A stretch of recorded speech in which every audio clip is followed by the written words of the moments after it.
video being an interactive part of the show. So in response to that brief, we at Tait Technologies designed the Pixel tablet.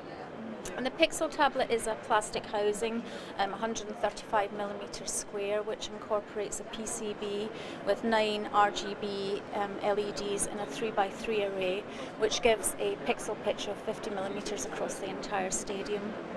And in this instance, what we did was we've attached a handle to the Pixel tablet so that the audience can pick the Pixel tablet up and they can move it as choreographed by the London 2012 ceremonies team.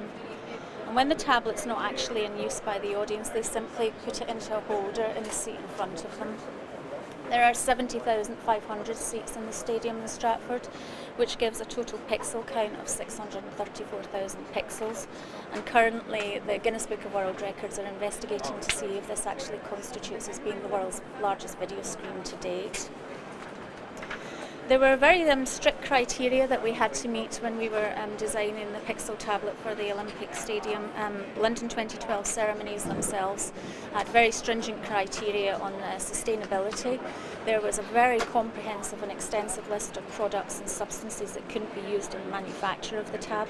We also had to comply with CE regulations, and the tablet went through very stringent testing in an EMC laboratory prior to its manufacture.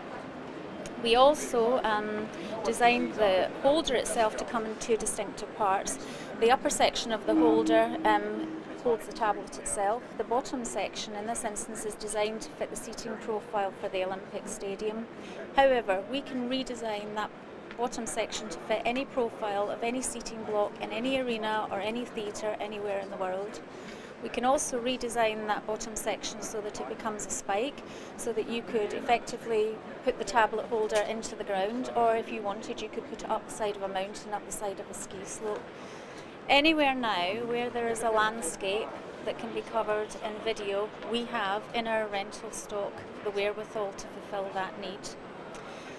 We also designed the Pixel tablet so that the PCB wasn't actually potted into the tablet itself, so that the PCB could come out, so that we can integrate the PCB into any format that we want. We envisaged that we could make netting systems that we could cover roofs of buildings, we could create LED ceilings, we can cover entire building facades. There are unlimited uses for this product going forward.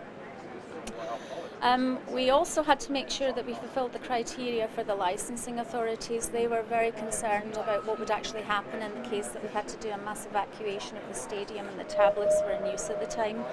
So what we did was we designed the system so that each row had a set of Pixel tablets that were made in a string, with each tablet linked to its neighbour via coiled cable, very similar to the ones that we used to use on telephones.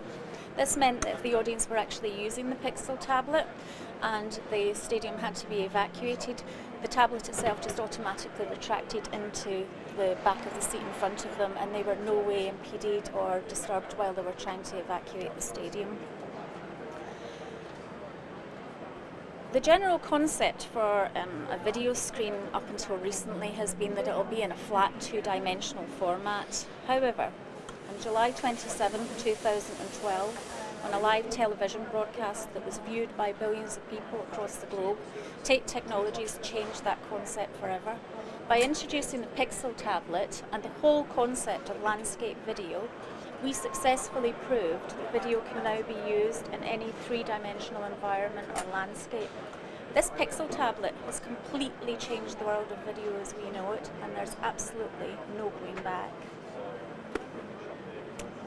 Here ends Gospel according to Carol Scott. I have a question. Yes. It's probably commercially sensitive, but I'm sure you'll find a way of answering it. The prime drive behind the sustainability is for it to be reused, not a one-time article. Yep. And I'm just interested, because the impact of its debut at the Olympic Stadium was so great.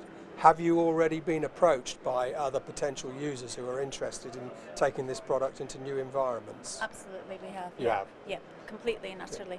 I can expand on that slightly further without giving the game away. Yeah, please do. Okay, so we're currently talking to television companies about using it in television shows. We're also talking to architects about integrating the system into their building designs going forward, and we're also talking to other producers about using this tablet in other formats that they envisage using for environmental impact. There's also one of the major leagues in the US who now is looking at incorporating in the next season's competition as part of the experience for the fans if they go to the stadium. So those will be semi-permanent installations. Are architects thinking about integrating them into fascias of buildings, that sort of thing? Yeah. And making structures out of them as well. Structures that are going to be something that will draw the attention of visitors to a city or to a particular area to highlight an event that's going on in a city. Very good product.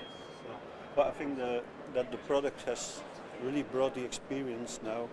If there is a large event in a stadium or in a landscape, it's really brought the experiences from where it was on the field of play. Now it really brought it into the entire stadium, and so people are really immersed in the experience now, whereas before they were really in the black and focused on and actually sitting in the stadium in between those pixels. It really gives you that feeling that it's all, you're part of this now. What, if you look at semi-temporary like tours and stuff like that, what kind of time would you take to install that in an event? We're designing a concept at the moment whereby we're going to have a system very similar to the barrier system that you see in stadiums and arenas at the moment, whereby the pixel tablets themselves will be in a holder that will be linked to a footplate at the bottom. So we'll just have carts that will bring out entire rows at a time. We'll just slip them into rows and then we'll just link them all up together cabling wise.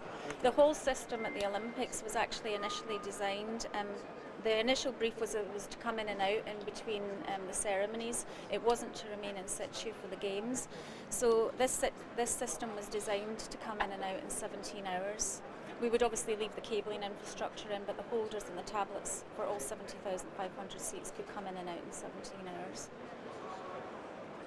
That's one of the advantages of them coming to Tait Technologies, is obviously we're experts because our core business is concert touring, where the whole methodology is you must put things in very quickly and take them out very quickly and efficiently and reduce the manpower costs, and we just took that philosophy that we've learned over the years in rock and roll and we applied it to the stadium.